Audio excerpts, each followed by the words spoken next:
I'm Dr. David Rowe, and today's discussion is about the Gonstead technique. Now, there's no one single component of chiropractic or of my chiropractic career that's as near and dear to me as the Gonstead technique. The Gonstead technique was developed by and is named after Dr. Clarence Gonstead of Wisconsin, and he developed a specific way of analyzing the spine, and then based upon how he analyzed the spine, a way of correcting spinal subluxation.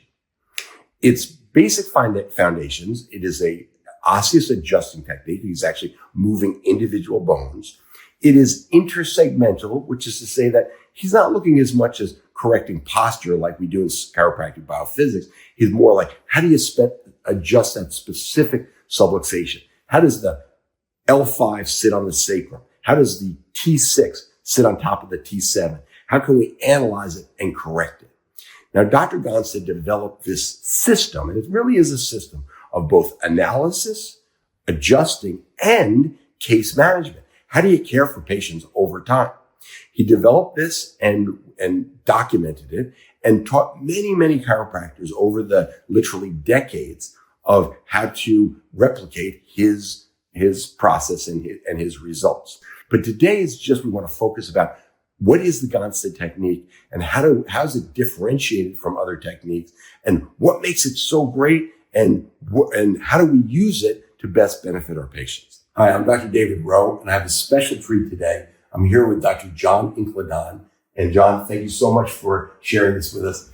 This is our topic about the Gonstead system. And John is a Gonstead doctor that practices maybe about half an hour north of here. Exactly. Yeah, and the town is? Fishkill, New York. Fishkill, New York. Now, I call him Dr. John Inkladon. I've actually known him since the day he was born. His dad was a really close friend of mine and an amazingly talented chiropractor. He has since passed, but I knew Dr. John as John. But tonight we'll just call him Dr. John Inkladon. Good, fantastic, good. We'll talk a little bit about your dad and his practice as we go. But what really got you inspired or interested in the Gonstead system?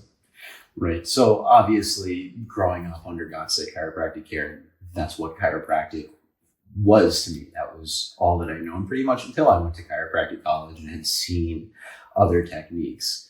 Now, at the school that I went to, there was not much in terms of a Gonstead education. And so I was introduced to, a lot of those other techniques. But the thing that kept drawing me back to Gonstead is I just believe that it is the most complete technique. Just tell a little bit about your healthcare as the child of a super Gonstead doctor. What was it like growing up in a house where chiropractic was the number one, not even question, the number one form of healthcare that was being used?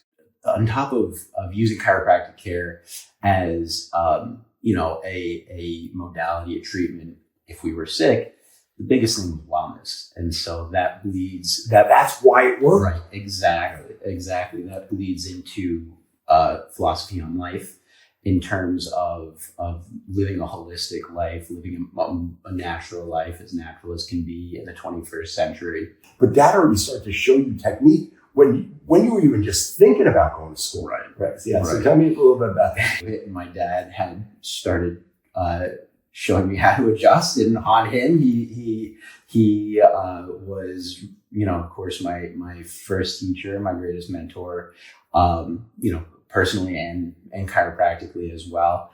And after learning and getting comfortable on what to look for within the spine, within the body, within the Gonstead system, I started to branch out and adjust my sister and some other family members. And I think it was a senior in high school, the first time that we had come down to Rowe Chiropractic office for a Gonstead class. Exactly. So I was, 17 years old. What was the best teaching mechanism in the Gonstead system? Yeah. Mount Horeb, Wisconsin. And I have to say it myself. I mean, we've practiced all this ourselves, but we literally give the kudos, give the appreciation for the doctors that Dr. Gonstead taught that kept the clinic going. And we went there both as chiropractic students. Are you doing anything else in the practice in terms of adjusting that's outside of the Gonstead system? No, I'm trying to follow the system as closely as possible. Speaking of the doctors at when you go to the seminars at Mount Horeb, you go there and you get inspired because you can, whoever you talk to, you can always, reflect on yourself and see ways to improve and ways to uphold the Gonstead system as true as possible. Why do they go to a Gonstead doctor? Like, what makes it special? That specificity is something that very few, if any, other techniques, I think, stress as strongly as the Gonstead system does. In terms of what we're doing at our office, I think that our emphasis on overall wellness, not necessarily focused just on symptom. Where do you feel in terms of like your evolution as a Gonstead doctor? Okay, tell me like a little bit about that. It depends on the day. Yeah, I love it. For me too, like 47 years. That's right. The day and the patient. I can't even really fathom, how much more confident I am. But again, that just boils down to practice, to repetition. This is certainly not an easy system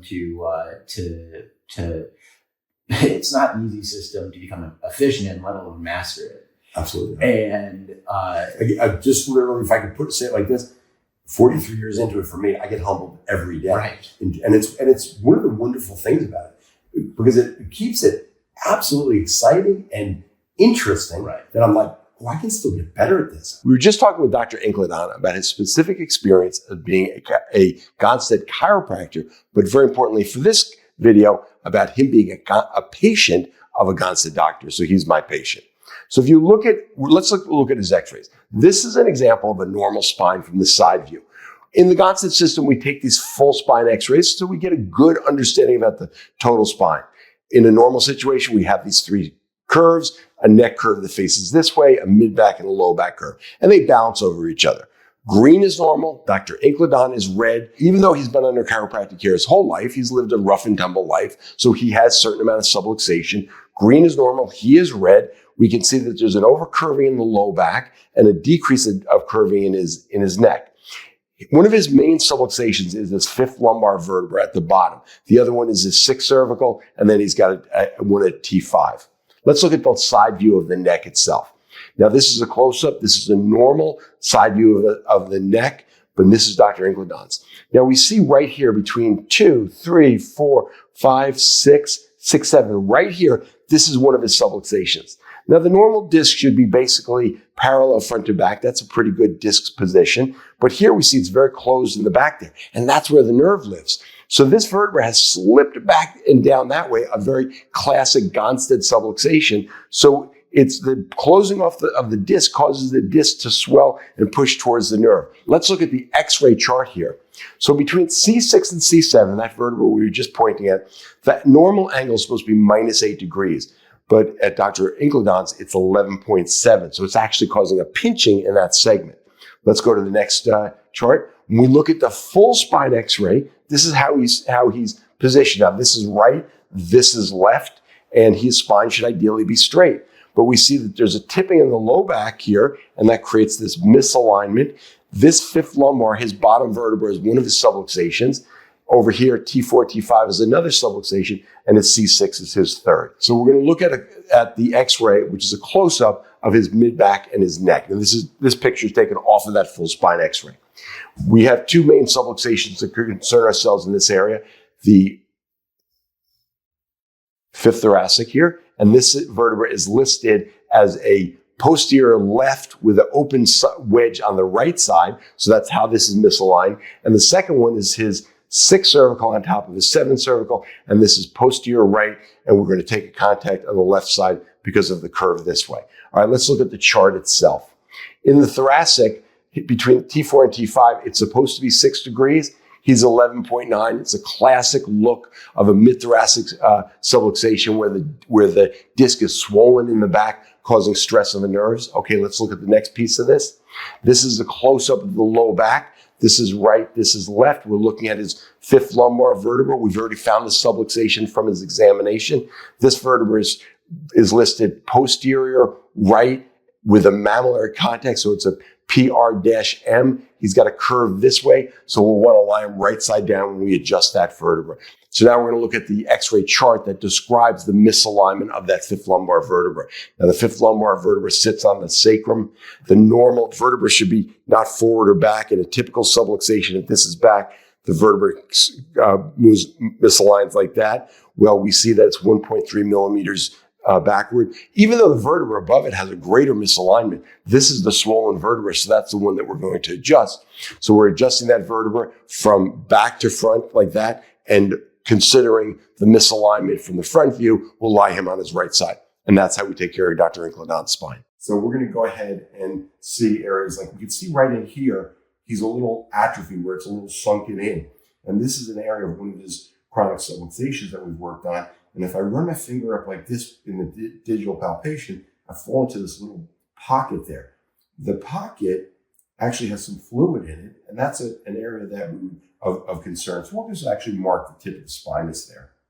All right, we're looking for areas, any areas that look swollen. I can see a little puffiness right in here. We'll mark that, and down at the very bottom, we're just seeing what's a little puffy there. Now, I've worked with John before, so I have the advantage of having already gone through the analysis many times. We'll just mark that. After our visualization, we're going to use our instrument and do an instrument reading.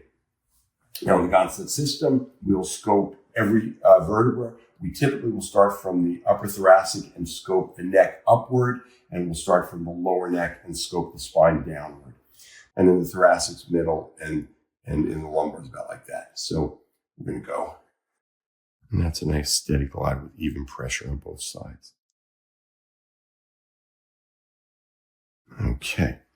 Now, I'm picking up something in the upper thoracic. I'm going to go over both directions for that. Oh, yeah, right there. Okay. I'm going to do that again. So what the instrument looks like is that you'll notice that the needle deflect slowly, and then it just makes a very quick 1 or 2 hash marks of change. It's the fast, rapid break that concerns us, where the instrument goes out and back. If it's a slow movement of the needle, that's really much more of just a temperature reading of the skin difference from one side to the other. It's the sharp break right there, right? I'll say it again.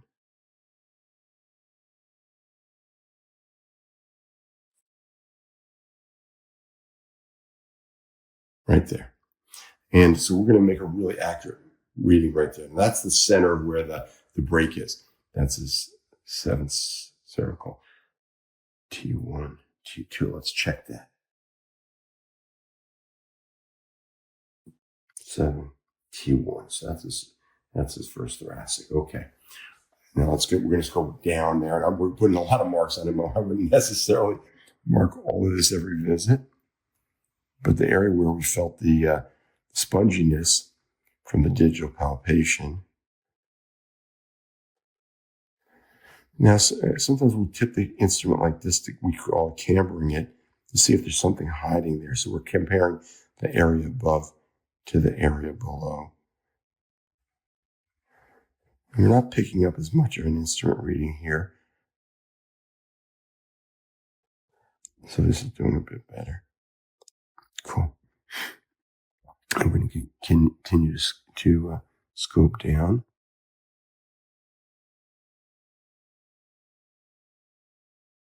That's good. Do that again.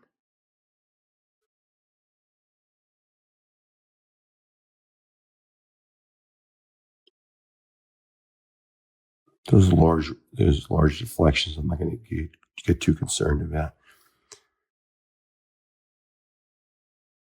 Yeah, but that very bottom one, still not right. It's right there. Right there. Okay, I'm going to mark the top part of that. Right there. Okay, super. So I'm just going to check this up one more time. Right there. Good, we've got that one. This one we had found with our digital palpation, we're not getting much of a reading. Just make sure that we're not missing anything. Yeah, it's a slow sweep. I'm not going to get too concerned with that. Good. Okay. And then the very bottom one. So we're looking at the areas that we found from the instrument, and we're just feeling for any swelling. I'll typically, I'll palpate mostly with my index finger, a little bit with my chiropractic index finger. We're looking for any puffiness around the joint. This one I'm still suspect of, even though I didn't get much of a reading there. And John, and then digital palpation can also include tenderness to the spine. So John, I'm going to touch two areas and you tell me which one is more tender. That's A, and this is B. And you could say neither or both. Both are. It's unfortunate. Yeah. A probably. That's where it's neither. Yeah. Okay. We're going to go do the same thing. We're going to go down to the fifth lumbar A and the base of the sacrum B and A. A. All right. Super. All right. So we're going to do 3 adjustments today. We're going to do a first thoracic, a sixth thoracic, and a fifth lumbar. So if I roll John into us like this, we're going to set the vertebra this way. And because we're going from left to right, P to A, I to S, S to I, I to S and S to I to be in the disc plane line. But we're going to just create the thrust is in this way, slightly to the side like that. We're going to use just a modest body drop like that and set it like that. Table called the knee chest table. The table is adjustable for all different heights, and it's one of the most versatile tables in the Gonstead system. We can adjust anywhere from the pelvis all the way up through the atlas. We're going to adjust the sixth thoracic as a PRIT, and we're not going to thrust on him. On the contrary, we're going to actually let our elbows bend, and we're going to drop like that to create the adjustment. So we're going to adjust the first thoracic as a PRI-T. So we're going to take a left hand contact on the left transverse process. We're going to go mostly straight P to A in a rotatory listing. So we're going to go from P to A. The thrusting hand does really all the work. The other hand is a stabilization hand.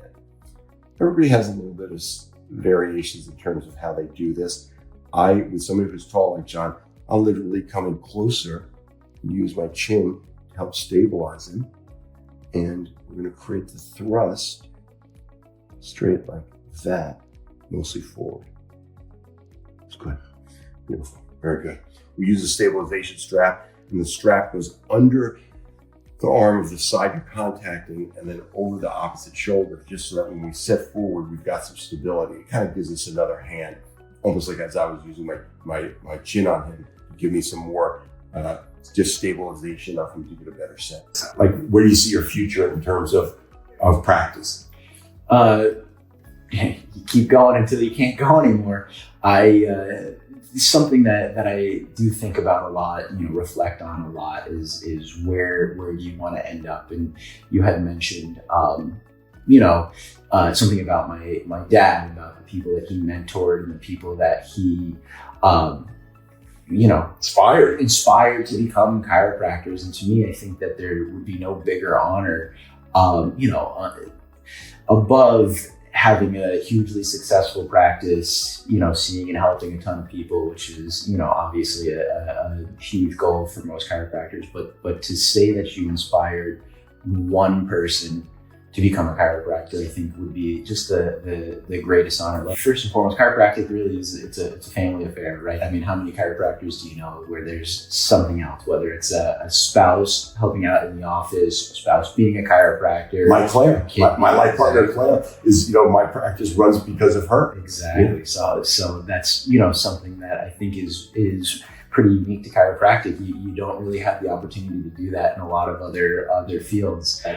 Taking over the practice and having these patients that are still coming in 30 plus years later, again, it's a family. Not only the family in the office, the related family in the office, but the extended family of that community. And so, everyone asks about my mom. They get excited when my mom's in the office and they're able to see her. So in our family, we've got 4 graduates.